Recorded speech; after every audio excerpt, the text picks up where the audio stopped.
Hello, hello, this is Fear Dragon coming at you with another StarCraft 2 netcast. Today we have game number 4 between Amazon and IBM from the After Hours Gaming League Division B, Division 5 of the week of February the 18th. With that being said, we're going to go ahead and jump in and introduce these players. Spawning down here in the bottom left-hand corner of this map, we have the red Terran player representing Team Amazon. It is going to be Amazon's TMPride, also denoted as TMP, and he is currently 1-0 in the After Hours Gaming League. Currently works in the Amazon's Treasury Department, so he knows all about building up a bank. Hopefully he will actually also know about spending money, because he needs to keep that money low if he's going to win against his opponent. Spawning down here in the bottom right-hand corner of the map as the blue Protoss player, currently 1-1 in the After Hours Gaming League, representing Team IBM. It is going to be IBM's AtomicUpdate. And AtomicUpdate, who is currently 1-0 in Protoss versus Terran, actually, in the After Hours Gaming League, so he definitely has a good history in this matchup, is actually an engineer at IBM who, for a living, optimizes the performance of multiprocessors. Now that sounds complicated, but what's most important to take away from that is he knows how to optimize. So I'm expecting highly optimized build orders out of this guy. With that being said, the score is currently 2 in favor of Amazon to 1 of IBM. So Amazon definitely has the home turf advantage in that sense. Knowing that they are going to be ahead, they can kind of use this game to say, you know what, we can try something a little bit wonky, and if you're unprepared for it, we're just going to outright win the series. And if we lose, then yeah, it sucks, but it's going to still go to the ace game. We're still in it. So IBM has to make something happen. They're going to have highly optimized build orders, and they're going to have to make sure that they play safe. Or I guess they could also try and take some kind of chance, try and go for something a little bit crazy, but I feel like, you know, play it out safe, play it out standard, go with what you feel comfortable with, and I think that's probably the best bet that IBM's going to have in this series. So with that being said, the SCV from Team Amazon is going to come in, it's going to scout around, going to go ahead and see, ooh, a second gas geyser has been taken. Well, he'll scout out the second gas geyser in a second. But regardless, he knows that now that there should be some sort of early aggression. This is likely not going to be some kind of one gate expand. And we'll have to see exactly how TMP decides to follow this up. Now, he does actually have no gas geysers taken, so TMP also looking to just throw down the expansion. There we actually end up seeing it. This is a pretty safe map to take that expansion on, but you do have to be careful of a couple of things. Protosses have become infamous for going for a lot of Void Ray Stargate all-ins, especially on this kind of map where it can be very, very difficult to scout all the proxy locations. There's this location, there's this location, there's this location. There are just so many locations. You can, even if you're super clever, hide something around over here. But I mean, Terrans have to be very, very careful about that. And when that does happen, you have to not only be prepared and scout for it, but then you have to throw down 3 bunkers just to have a good chance of defending against it. So we'll end up seeing if that's actually going to be the case. It looks like for now, AtomicUpdate just going to be putting on some nice little pressure with that Zealot Stalker combo and actually going for a robotics facility. So it looks like that's not going to be some kind of Stargate all-in. He's just going to be going for maybe an Immortal all-in. We'll only have one way of finding out, and that's just going to be to wait and see how exactly AtomicUpdate decides to play this out. He is going to go ahead and poke up over here. Going to run straight past the bunker, and by bunker I mean the empty bunker, and that actually just barely gets those units in time. And now the Marines are going to be chasing after the Stalker, who's going to be getting a fantastic scout off. That is going to be the end of his life cycle, but at least he does manage to see everything that's going to be being produced over here in TMP's base. And I mean, these Marines are going to be on quite a chase just to try and get in. Oh no, unfortunately, it looks like that Stalker had some bad pathing due to TMP's nice little play. He actually pulls a couple of SCVs off the line just to do a little bit of damage against AtomicUpdate. AtomicUpdate does end up losing that Stalker, but not before getting a fantastic scout off, and he actually is going to go ahead and expand. I have to say, this expansion is a little bit further behind, and there is actually the nice little scan going down from TMP, and should have an idea about that. Now, we do end up seeing a robotics bay coming down for AtomicUpdate. So AtomicUpdate going to be going for that very, very fast Colossus tech, and that could actually be a little bit scary if TMP is not prepared. He has a very marine heavy force. He's not going for those starports for the starport very quickly. This is going to be quite a while before he has any sort of healing capability whatsoever, as well as any kind of drop capability. So Colossus are going to be a very strong tech choice. Now we do have to see how exactly AtomicUpdate is going to be able to hold off this aggression. He does see that stalker. Now we should see all the Marines. He needs to be very, very careful. Those Marines are going to do, oh no, a bit of misfire, targeting down the unbuildable plates, sorry. And that's actually not going to be what he wants to do. He's going to end up losing the pylon. The Nexus is going to finish. Yes, no cancel on the Nexus. So it looks like AtomicUpdate feels like he can defend this Nexus just fine with these 3 stalkers, 4 stalkers with it. Now that last one warped in, one of the stalkers is going to go down. The second one is very, very low on health and constantly attacking those unbuildable plates. And now we do end up seeing some nice micro coming out from AtomicUpdate. This is exactly what he needs to do. Kite those Marines, try and get out as much damage as possible. And now he does end up losing another stalker. Oh no, he is trying to build that pylon just to get some reinforcing units, I guess, as well as warping a couple additional stalkers. But in the meanwhile, he does end up losing the remaining stalker that he did have down there on the low ground, and does actually have just 2 Marines to deal with. But now we end up seeing the Colossus pop out. These 4 Marines who are trying to reinforce are going to have a very, very difficult time trying to get anything done, as now we do end up seeing 2 Marines versus 3 stalkers in a Colossus. Yeah, nothing's going to happen over there, but that was not failed aggression. I have to repeat, that was not failed aggression by TMP whatsoever. He delayed mining from this expansion for such a long time, was even able to pick off a couple of pros. You can see that there's actually a 3 SCV worker lead in addition to the mules that he does have. So, I mean, TMP going to be sitting fantastically after all that aggression, even though he is a little bit further behind in, say, tech. Now, he does have an opportunity to catch up in that, though. He's not opting to do that and just quite yet. It looks like, oh, okay, here we do end up seeing a factory being plopped down by TMPride from Team Amazon. So he will be getting up that starport tech sometime eventually. I want to wait and see one that does eventually come up, as there are just going to be building and building and building Colossus coming out from AtomicUpdate. And AtomicUpdate is going to have a very scary force. So you might actually be able to make some kind of pressure play on 3 Colossus, especially if he just continues to warp in additional units now and hopefully produce that last Colossus. And look at how well he is managing that money. That is quite optimized, I have to say, especially getting that +1 weapons upgrade. Oh man, he could hit a very, very scary time. It looks like he's just going to go with 2 Colossus, get out an Observer, and then maybe make that timing push. In the meanwhile, we do have to take a look at what TMP is doing, as TMPride is actually going for that Marauder heavy army, and that is just due to the fact that he has so many barracks, with 4 barracks actually already around. And I mean, with one of them also constantly producing, or 2 of them constantly producing Marauders, he's going to have plenty and plenty of bio, but he needs to get up those starboards so that he can start utilizing that stim upgrade that he's researching, as well as those concussive shells and such. He needs to have those medevacs to heal up his units, especially against 2 Colossus. Oh man, he's going to be taking so much damage. He needs to have them there so they can start trying to deal with the fact that, you know, the Protoss army has so much splash damage. Now, of course, there is that 3rd Colossus coming out, so it looks like AtomicUpdate is going to be playing a bit more of a macro game. I wouldn't be too surprised if, yeah, he just started adding on some gateways, going for some tech, and maybe throwing down an expansion sometime in the near future.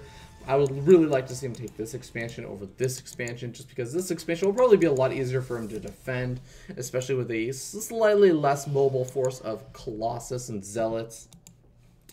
But with that being said, we're going to just see a continuation of upgrades. We do end up seeing that +1 weapons upgrade that was started a while ago, finally going to be coming to a conclusion eventually. And what is this? We actually have very interesting positioning from TMPride, leaving all his units of his army over in the main base. Going to be loading up a ton of Marauders. Oh my god, is he just looking to snipe some buildings? It looks like he's going to be using that medevac speed boost to get over to his opponent's base as soon as humanly possible, or I should say terranly possible. And this could be super dangerous. Oh my god, this is exactly why I advise all of you Protoss players not to keep your tech buildings too close to the edges of your base, because now we're going to have a snipe drop coming in. This is purely just to come in and snipe off some of those Protoss buildings, and now we do end up seeing that robotics bay instantly going to get sniped off by 7 Marauders and a single Marine. The Colossus does manage to get a couple of really good shots off on these Marauders, but he's got to be careful as he does end up losing one of those Colossus. But I mean, picking up a robotics bay and a Colossus and getting out with both of the medevacs and at least a single Marauder, that is not too shabby if I do say so myself. As I mean, TMPride's got to be relatively happy with that. He's going to be sending these medevacs back, but I would really like to see him maybe just try and reunite them with the rest of his army that's trying to push in. He has to be very careful. Oh no, he's going to be losing so much of his army. I have to say, even though the drop may have turned out to be relatively worth it, he has to wait and sit to take that advantage. He sniped off the robotics bay. That's going to delay the production of Colossus, but right now he's just lost a ton of those Marauders during that drop. He really hasn't taken a huge advantage. Yeah, he killed off one Colossus, but that's really not enough to put him far enough ahead in this game. He needs to just kind of sit and wait. And going for additional drops, yeah, I'm all in favor of that. Don't go for those very, very scary pushes that could end up just losing a ton of your units. Now, he does actually have this third established, as does his opponent, AtomicUpdate. So both of these players are just now going to be starting to mine over at both of those bases. So relatively even on economy, I have to say. 62 to 56 workers. Yeah, pretty even, I have to say. But the scary thing for Team Amazon is that IBM has quite a few Colossus in their favor. They are not actually producing any more, but here's the thing. Amazon's player is actually dropping once again, sniping off the Twilight Council. That's going to be super duper annoying, especially when the IBM player actually wants to start getting some of those +2/+2 upgrades, and we do end up seeing quite a few of those probes also going down. Some units being warped in to try and deal with this harassment. Not going to be target firing down any of those medevacs, but it looks like Team Amazon's player doesn't really want to load up. No, there he does go with a load up, but unfortunately, just loading up in front of all those stalkers, not going to pay off too well for him. And meanwhile, we do end up seeing just continuing macro from Team Amazon's player, but look at this. There are just no medevacs really left over for Team Amazon, and these two medevacs have their work cut out for them. With it looks like there was a stim at some point to try and take out a couple of those units, maybe looking for that observer, but unable to get it. And I mean, these medevacs are just not going to be able to have any energy for that big engagement. That's really going to cut into Amazon's capabilities during the big engagement, so we'll have to wait and see how well that works out. The one thing he does have going for him, though, is that he has quite a few Vikings already out. He can start trying to snipe off of these Colossus depending on how good his micro is, and it looks like he's doing a pretty good job starting to target fire down that Colossus. And in the meanwhile, it looks like these Stalkers are going to be trying to pick off all of those Vikings, and at the same time, the Zealots just going after those Marines and Marauders. But look at how many Marauders there are. They're going to be able to tank out that Zealot damage with no problems. Two Immortals are going to be picked off very, very quickly. And there is actually a single Storm with Psionic Storm already finished researching. I guess there was that Twilight Council being produced a while ago. But look at how low on health all these units are. And those Storms just do way, way too much damage for Team Amazon's player to actually deal with. So he's going to have to go ahead and retreat. Get some medevacs, and I mean, seriously, get some medevacs, man. I know that you like, there are those Vikings out there, but you do need at least 2 medevacs to be produced at a time at this point. Yeah, you still have a couple of Vikings. It's been nice to have those, but you know that you sniped off the robotic support bay a while ago, so he should know at least Colossus production was halted for a while, and actually there is no robotic support bay reproduced and just now going up, so that's going to be nice for AtomicUpdate to finally get some more Colossus out. He's going to need them, but that addition of Storm is also going to be very, very scary, and I mean, especially with the lack of medevacs, it's going to be so effective, as we saw in that last engagement. Now, we do end up seeing a couple of Vikings looking around, poaching for that last Colossus, and I mean, hey, if he's able to sacrifice these Vikings and able to pick off that one Colossus and then get a good engagement, hey, that will totally be worth it. But for the meanwhile, he's going to have to heal up his units. He does now have 2 medevacs that have some energy left over, and they're just going to be healing up that army that is constantly stimming over and over and over again. We do end up seeing Storms going down. Oh my god, holy Storms, Batman. The Colossus does fall, but not before some killer storms go down actually on that Marine Marauder force. So only pretty much Marauders left over and some Marine reinforcements. The Marines actually loading up into the medevac, and that's actually going to save them from actually taking a whole lot of damage from the splash of those Archons. And that's a nice little save. He does need to use the speed boost. Use the speed boost. Oh my god, just giving me a heart attack over there. Just 2 more shots and he would have actually ended up losing that medevac. That would have been pretty painful. Actually, only probably one attack, as those stalkers are doing +2 damage, and now it looks like we're going to be seeing some kind of quasi doom drop coming out from the Terran player, and we'll have to wait and see how much damage you can do. These drops have been so effective, and that Twilight Council reproducing the exact same spot. It looks like if he's able to go in and snipe it off, there will be no blink that is going to be produced, nor the +3 weapons upgrade. But look at this, there is the entire army completely out of position. They're going to be coming back over to the main base. We do see 2 Stalkers warp in, able to pick off one of those low health medevacs very quickly. It did have a couple units in it, but there we do end up seeing that robotic support bay getting sniped off once again. And now we're going to see the cybernetic score picked up. That is super duper annoying. That means no more stalkers are going to be able to be produced, and that is actually going to allow him to just go ahead and retreat. He does have to be careful with that one medevac, but he does get out pretty much scot-free, besides that one medevac that was picked off that was super low health when he went in, and that's a nice win. That means that only really Zealots and I guess Templars are going to be able to be warped in for now. Especially with no Colossus coming out, I guess he can produce some Immortals. That would be an effective use of his time, either that or Observers. But that is going to allow him to sit back. Hopefully he decides to play a little bit defensively, as he's going to need to make sure he's prepared for this big engagement. There are quite a few Storms going to be prepared, and a single Colossus also in the mix. He needs to make sure that his army does not clump up too much for the Psionic Storms. Here we're going to see some Storms going down. 1 Storm, 2 Storm, 3 Storm. 4 Storms go down, and look at how low health all of those bio units are, but it looks like he's going to feel comfortable actually pushing in. I feel like that the Protoss player, oh no, he does not have any Psionic Storms left. If he had at least 1 Storm left over, I feel like he would easily be able to engage this army, but he does not have it. And there we end up seeing some reinforcing Protoss High Templar coming in, and they're going to be able to just do a little bit more damage. These units are still so low on health. If only he had 1 more Storm left over. If he actually, it looks like he's going to have a Storm in just a little bit, but it's not really going to matter, as it looks like the Terran player once again retreating. But I have to say, despite all of the engagements that have been going on, just back and forth, the Protoss player does actually have this 4th expansion, so I feel like he is actually in a little bit of a lead right now. He's had that gas lead, does have additional gateways being morphed in, and I mean, he should be reproducing that robotic support bay at some point. As look at that bank of minerals. Oh my god, he should just be throwing down expansions all across the map and just trying to take everything, producing massive amounts of Zealots and just maxing out on him and going something of the sort. Maybe even producing cannons to deal with these constant medevac drops. Oh my god, another medevac drop comes in. He's going to be able to easily snipe off the Twilight Council once again, but no, going to be going for just a couple of units that are warping in, and then probably going after that Forge. So he's going to be stopping the +1 armor upgrade, it looks like. Yeah, +2 armor upgrade, and that's going to be quite effective. As look at how far out of position this army is, and oh my god, AtomicUpdate knows it.